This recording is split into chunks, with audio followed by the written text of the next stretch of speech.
The boyfriend.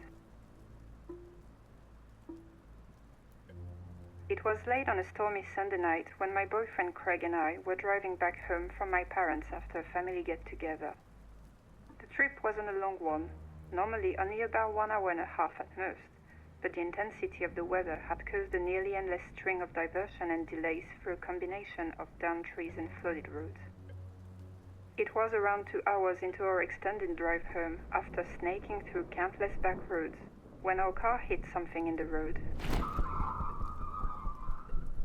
My boyfriend cursed under his breath as he cruised the car to a halt. Pulling his jacket over his head, he got out of the car to go check what had happened. I could just about see him illuminated in the warm glow from the headlights as the car wipers worked frantically to clear the never-ending downpour of rain from the windows. A few moments later, he clambered back into the car, grumbling and soaking wet. He thought we must have hit something on the road, probably a fallen branch ripped from a tree by the harsh winds. Either way, a tire had completely blown. What made it worse was neither of us had any phone signal whatsoever. I'm still not sure if it was just a result of the extreme weather or if it was because we were in the middle of nowhere, and the chances of getting a repairman out to us was slim to none. Now, Craig isn't the kind of guy to just sit around and wait for something to happen. So, against my protest, he made the decision to go find help. We had passed a bunch of old farmhouses a mile or so back.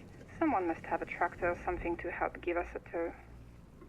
He told me not to worry, told me to lock the car, and that he would be back within an hour or two. So, after kissing me on the forehead and turning on the car's hazard lights, he left. Switching on his phone's torch, once more he ventured out the car, braving the elements and setting off down the road.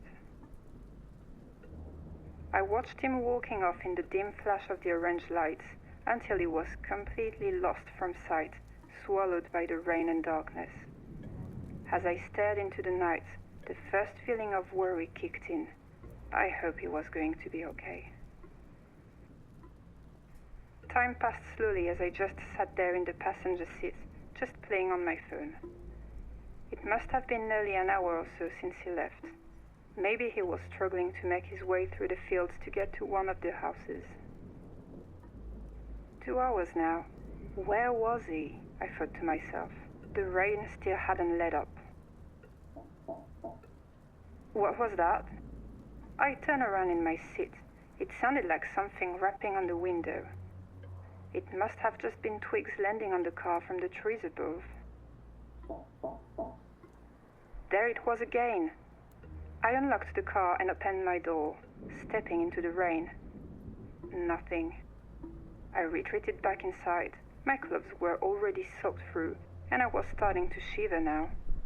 Why wasn't Craig back yet? Hunkering down in my seat and trying to get comfy, exhausted from the long day, worn out from the frantic drive and scared for the whereabouts of my partner, the only thing my mind and body wanted to do was sleep.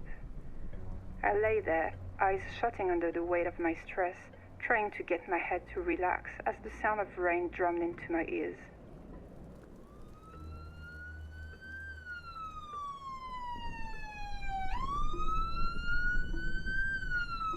I was awoken by the sound of sirens blaring in my ears. I'm not sure when I drifted off. The next thing I knew, a policeman was opening the passenger side door and shining a torch in my face. "She's alive!" he called out to someone in the distance as he started to pull me from my seat. I was so confused to the situation I had completely forgotten how to speak. His words seemed broken in my mind. "It's okay now, you're safe." "He's in the back!"